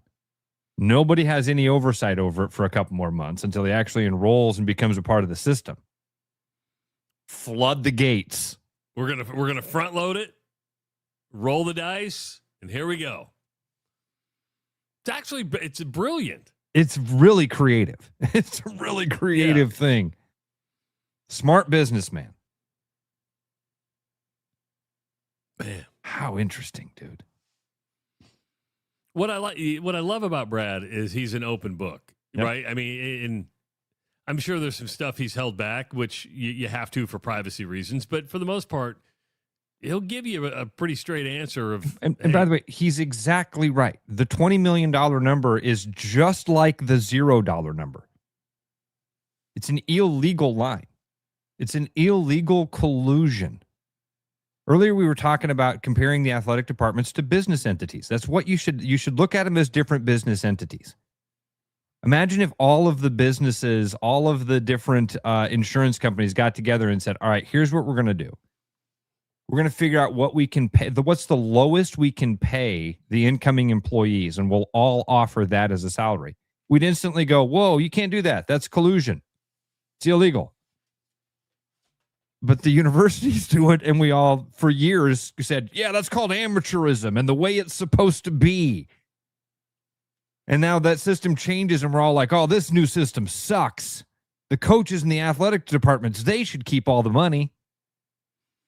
Anyway, now, he did bring up the NFL. He goes, if everybody played by the same rules, that's one thing where you actually have, where you know how much people spend. There's an accounting. I mean, we saw it in the NBA. You try to skirt those rules, you're going to get in trouble with it. Yep. But colleges are so used to playing under that table. Like again, I bring it up a lot. Wilt Chamberlain got paid to go to Kansas in the 50s. It's always been this way. It's always been this way. The pay-to-play thing has always been a factor. Just bigger. It's way bigger now. And it doesn't matter where you put the line, there's going to be guys that play under the table. Were you surprised? And I'm actually double thinking. I like the idea of multiple year contracts, but he said, we don't do that. And look at the amount of loyalty they have in the back end. It's not like guys are flooding out of the Iowa system to go into the transfer portal, right? You're like, okay, is that a level of trust? You trust us, we trust you. Yes. If it's not working, you go on your own. Instead of going, well, you owe us 2 years of your life or 3 years of life. I can see both ways, right? Too. Because you are making an investment. What's your plan today? What is my plan today? I'm going to go to work. I'm going to go to work and get some work done. And then I'm going to go to work and actually do things. And so actually do there's things. 2 things I'm going to do. Go to work and do things. You know why I know I'm going to get work done? Because nobody's at work today. It's exactly. like I looked at the list of everybody's gone. You're like, oh, nobody's going to walk in. Nobody's going to open my door. Nobody's going to come in and bother me and want things. So I'm going to get some work done today. So yeah, that's about it. Was Justin not jumping on with us today? Apparently not. Part-timer. Oh, Part-timer. Only here for the zip line. Doesn't even care. Unbelievable. I've tried to tell you for a long time. Tried to tell you. I mean, do we pay him the full amount this week? Ooh. Ooh. Just curious. You're going to go, what, fish shopping? No, not yet. Not yet. I have to make an apology tour, first of all. First thing I'm going to do is call Courtney and apologize to her for not listening to her advice. You gonna call me and apologize? I'm for not sorry. listening to me? I'd tell you face to face. I'm sorry I didn't listen to your advice. Tyler says over under on what time Travis leaves work. Probably about 1 o'clock. Oh, that's nice. Okay. Dude, you're going to be there. You're going to get some work done today. Yeah. I might just kind of, and I usually do the Irish goodbye. I just disappear. Where'd Travis go? I don't know where he's at. Is he downstairs? Wasn't he here? He was just probably here. He's probably in the bathroom. He wouldn't leave without saying goodbye. And then somebody in the room goes, yes, he would. That's exactly what Travis would do. I never say goodbye. Ever say goodbye. Fiscus Jewelers is open 9 to 3. Jonathan just wrote that in. Thanks, Jonathan, for listening. You can still get Iowa Lottery scratch-off tickets for your stockings. That's a good idea. And everybody loves scratch-off tickets.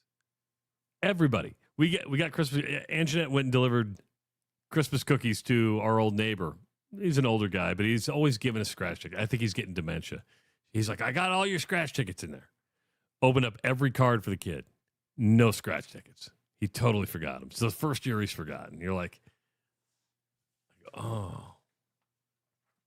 Do you go back and say, Larry, there's no scratch tickets? There's no scratch tickets. Larry, what the fuck?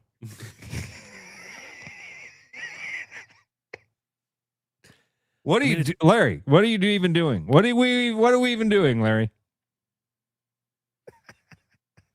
as of right now, there are no plans to have a show tomorrow. It makes me sad. Ends a long streak of doing stuff on the holidays. Really makes me sad. Which means I'll probably get up and do a show tomorrow.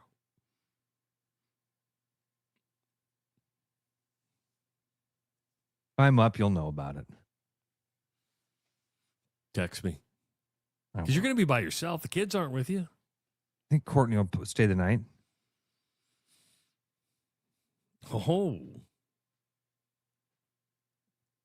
Watch a movie. We'll probably watch a movie. Try to get through the Family Stone today. That's on my list. On my to-do list today is literally watch the Family Stone. I was thinking I'd do laundry, but I'm pretty much up on laundry. Got a few things I could do. Well, Courtney's got to fold it. Stop it. She doesn't fold all my laundry. 90%? I mean, there's a good chunk.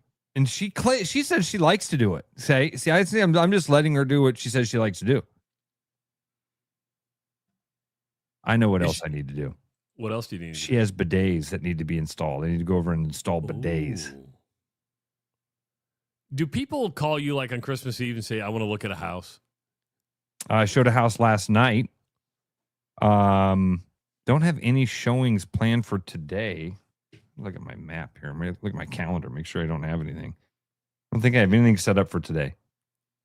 Nope, today or tomorrow. Nothing. Because that would be kind of hard, right? It'd be like, hey, we're going to show your house. It's Christmas Eve. I'm not leaving. That would be tough ask there.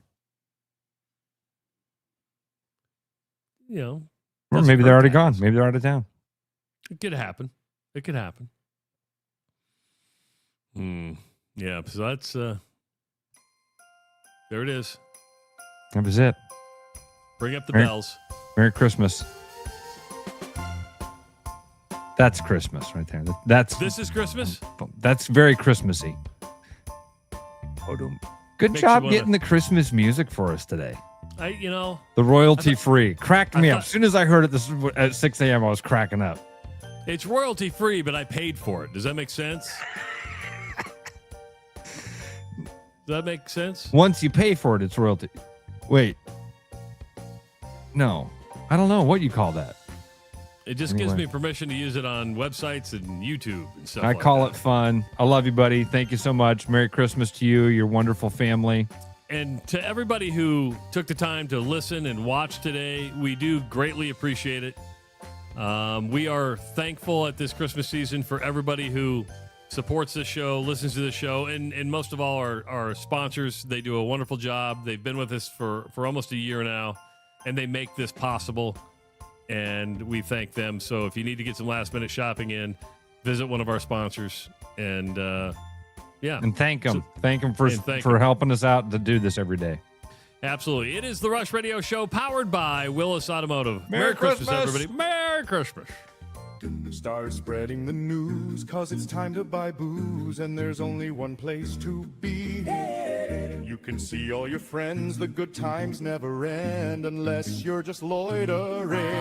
It's Central City. We can make your dreams come true. No guarantee your dreams will come true. Central City. All this booze is waiting for you. Look at all this booze. What's going on, everybody? It's Bobby here at Land Rover Des Moines. I just want to wish you a Merry Christmas and to remind you that there is somebody special in your life that needs a 628 horsepower off-road Land Rocket Defender Octa under the tree for Christmas. So give us a call, click, or visit us at LandRoverDesMoines.com.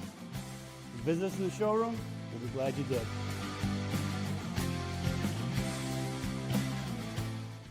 Bad gift giving. It happens to the best of us. Thanks, I think. But what if I told you there's a better way? Toss the silly socks and ditch the mediocre mugs, because the Iowa Lottery's gift that keeps on winning is here to save the holidays. Give your loved ones holiday scratch tickets with a chance to win instantly or unwrap your share of $1 million. Say no, no, no to boring presents with the Iowa Lottery this holiday season. Woohoo! Enter and see rules at ialottery.com/VIP. 'Tis the season to share great taste. Grab a refreshing Coca-Cola and make every moment a celebration. Locally made, nationally loved, Coca-Cola is the real deal when it comes to holiday cheer. Whether you're kicking back after the game or hosting the crew, nothing hits like that crisp, fizzy taste. Make this season yours. Grab an ice-cold Coca-Cola today. Missing a quality home-cooked meal?